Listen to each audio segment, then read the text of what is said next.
बाहेर मस्त पावसाळी असं वातावरण आहे आणि त्यासोबतच आज मस्त असा बेत करणार आहोत. तो म्हणजेच गरमागरम पाववड्यांचा. तर किती छान असं कॉम्बिनेशन आहे ना, बाहेर मस्त असं पावसाळी वातावरण आणि गरमागरम पाववडे. आहाहा! किती मस्त असं वाटतं ना. चला तर मग छान अशी रेसिपी बनवूयात. अगदी सोपी रेसिपी आहे. बनवायला तर सोपीच आहे आणि खायला तेवढीच चविष्टसुद्धा लागते. बघा किती मस्त असं स्टफिंग झालेलं आहे ना पाववड्यामध्ये आणि त्यासोबतच मस्त अशी मिरचीसुद्धा. चला तर मग छान अशी रेसिपी बनवायला सुरुवात करूयात. तर सर्वात आधी आपण जे स्टफिंग बनवणार आहोत ना, तर त्यासाठी इथं मी 10 ते 12 हिरव्या मिरच्या घेतलेल्या आहेत. भरपूर असा लसूण घ्यायचा आणि 2 ते 3 इंच आलं घेतलेलं आहे. आता हे पाणी न टाकता छान असं वाटून घेतलं. त्यानंतर गॅसवरती कढई ठेवली आणि त्यामध्ये अगदी 1 पळीभर तेल आपल्याला घालायचं आहे. तर इथं मी 2 मीडियम साईजचे बटाटे छान असे उकळून घेतले, त्यांची साल काढून घेतली आणि आता याला ना असं छोटं-मोठं कसंही तुम्ही कट केलत ना तरीसुद्धा चालेल.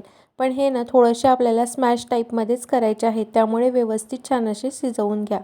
त्यानंतर इथं तेल छान गरम झालं, की त्यामध्ये अर्धा चमचा मोहरी, अर्धा चमचा जिरं आणि पाव चमचा हिंग घालून घेतला. फोडणी छान अशी खमंग तयार झाली, की त्यानंतर आपण जे वाटण तयार करून घेतलेलं होतं, मिरची, आलं, लसूण याचं ते वाटण त्यामध्ये टाकून घेतलं आणि 1 ते 2 मिनिट छान असं त्याला परतवून घेऊयात. वाटण छान परतलं गेलं, की जे आपण बटाट्याच्या फोडी करून घेतलेल्या होत्या, तर त्या त्यामध्ये टाकून घेतल्या आणि हे छान असं परतवून घेण्याच्या आधी यामध्ये मी थोडीशी म्हणजे अगदी पाव चमचा हळद टाकून घेते. त्यानंतर आपल्याला हे व्यवस्थित छान असं परतवून घ्यायचं आहे आणि परतवताना काय करायचं ना, की थोडंसं स्मॅश टाईपमध्येच करायचं. म्हणजेच खूप असं स्मॅश करायचं नाही, नाहीतर मग ते जो बटाटा आहे ना, तर तो खूप चिकट-चिकट होतो आणि मग चवीला चांगला लागत नाही. तर बघा व्हिडिओत दाखवल्याप्रमाणे कसं आहे ना, मी तसंच स्मॅश करणार आहे. तर त्याआधी मी चवीनुसार त्यामध्ये मीठ घालून घेतलं आणि ना मिक्स करतच थोडंसं असं चमच्याच्या मदतीने मागून-पुढून व्यवस्थित छान असं हे फोडी ज्या आहेत, तर त्या आणखी बारीक करून घ्यायच्या. म्हणजे स्टफिंग जे आहे ना, तर ते छान असं भरलं जातं. तर स्मॅश तर झालं आहे आणि छान अशी परतलंसुद्धा गेलं आहे. तर आता भरपूर अशी कोथिंबीर टाकून घेऊयात आणि हे मस्त असं मिक्स करून घेऊयात.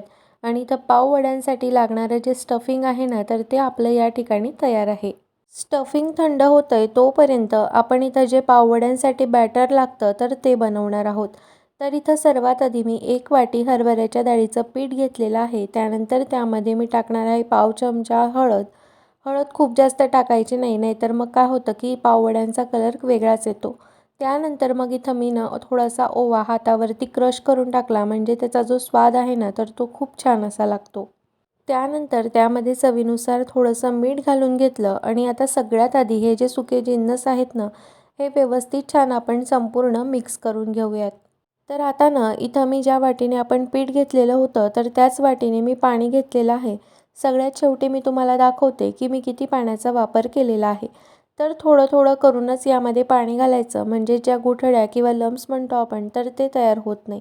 व्यवस्थित छान बॅटर जे आहे ना, तर ते तयार झालं ना, की पाववडेसुद्धा छान असे आपले तयार होतात.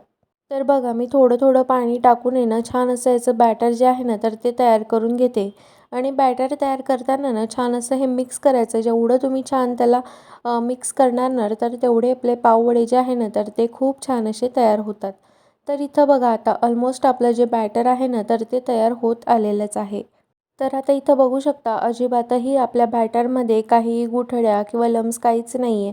एकदम छान असं आपलं बॅटर जे आहे ना, तर ते तयार झालं आहे. अशा कन्सिस्टन्सीचं ना आपलं बॅटर तयार झालं पाहिजे आणि त्या वाटीने मी एवढ्या पाणी आपलं जे आहे ना, तर ते शिल्लक आहे.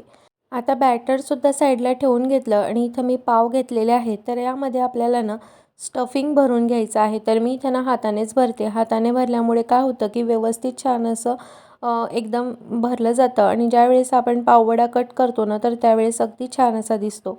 त्यामुळे ना कुठल्याही साईडने तुम्ही याला थोडंसं असं बोटाच्या मदतीने थोडंसं होल करायचं आणि त्यामध्ये जे स्टफिंग आहे ना, तर ते व्यवस्थित टाकून घ्यायचं. म्हणजेच एकदम छान असं स्टफिंग त्यामध्ये भरलं जातं. आणि तोपर्यंत जे स्टफिंग आहे ना, तर ते थंडच त्यामध्ये घाला. नाहीतर मग ते गरमागरम जर त्यामध्ये घातलं ना, तर पाव थोडासा नरम होण्याची शक्यता असते आणि तेलकटसुद्धा होतो. तर आता ना सगळ्यात शेवटी यामध्ये मी अगदी पाव चमचा सोडा घातलेला आहे आणि सोडा घातल्यानंतरसुद्धा ना 1-2 मिनिट छान असं हे जे बॅटर आहे ना तर ते व्यवस्थित असं फेटून घ्यायचं. ज्यावेळेस तुम्ही पाववडा लगेचच टाकणार असाल ना त्याच्या 2 ते 3 मिनिट आधी सोडा त्यामध्ये घाला.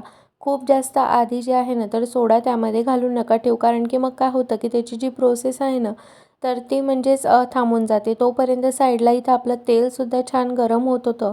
तर आता तेलाचं टेम्परेचर करण्यासाठी मी थोडंसं त्यामध्ये बॅटर टाकून बघितलं. टाकल्या लगेचच ते वरती आलं. म्हणजे अगदी जे परफेक्ट आहे ना तर ते आपलं तेल तापलेलं आहे. तर आता इथं ना हे पाववडे ना अशाच प्रकारे तळावे लागतात, कारण की नाहीतर काय होईल की संपूर्ण गॅस जो आहे ना तर तो भरून जाईल. त्यामुळे मी जे बॅटरचं आहे ना तर ते थोडंसं वरती घेतलं आहे. त्यानंतर ना पावाला पूर्ण संपूर्ण त्या बॅटरमध्ये डीप करायचं आणि थोडंसं आपलं बोटं वगैरे लागतात ना तर त्यामुळे त्याला वरतून थोडंसं जे बॅटर आहे ना तर ते टाकून द्यायचं. त्यानंतर कढई जर तुमची अशा प्रकारची छोटी किंवा तुम्ही कमी तेलामध्ये करत असाल ना तर मग चमच्याच्या मदतीने थोडंसं त्याला ना वरतून थोडंसं तेल टाकायचं. म्हणजेच काय होतं की ती वरची साईड पण थोडीशी छान अशी फ्राय होते.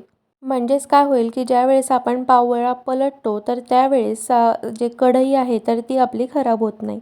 तर एक साईड आपल्या पाववड्याची छान अशी भाजली गेली आहे. आता त्याला सगळ्या साईडने आपल्याला छान असं फ्राय करून घ्यायचं आहे. तर इथं बघा पाववड्याच्या सगळ्या साईड व्यवस्थित छान अशा फ्राय झाल्या पाहिजे, अशा प्रकारे त्याला व्यवस्थित छान असं करून घ्यायचं.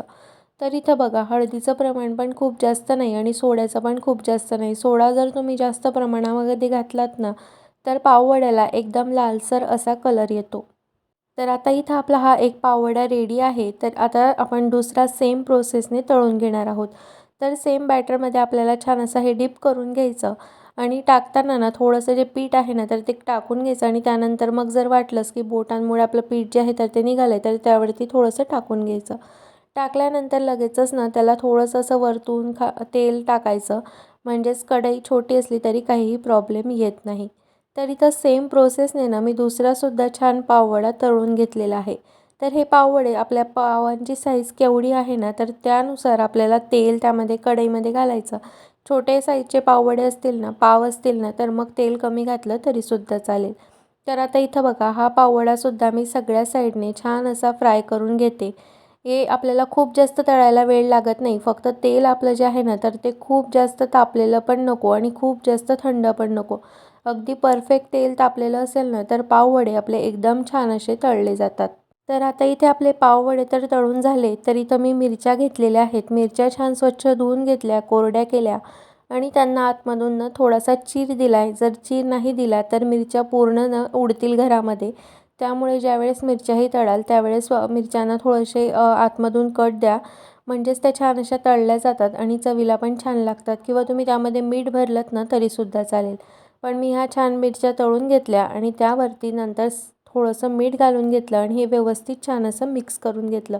थोडंसं टॉस करून घ्यायचं म्हणजे सगळ्या मिरच्यांना छान असं मीठ लागून जाते. तर या ठिकाणी मस्त असा आपला पावसाळ्यासाठी परफेक्ट असा बेत तयार झालेला आहे.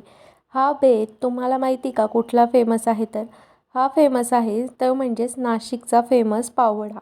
तर तुम्हीसुद्धा या पद्धतीने एकदा पाववडा नक्की करून पहा आणि जर तुम्ही नाशिकचा पाववडा खाल्लेला असेल ना तर तुम्हाला समजेल की अगदी परफेक्ट असा पाववडा आपल्या घरच्या घरीसुद्धा तयार होतो.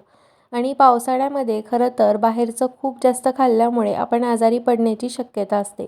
त्यामुळे बाहेरचेच पदार्थ घरीच करून आपण छान असे खाऊ शकतो.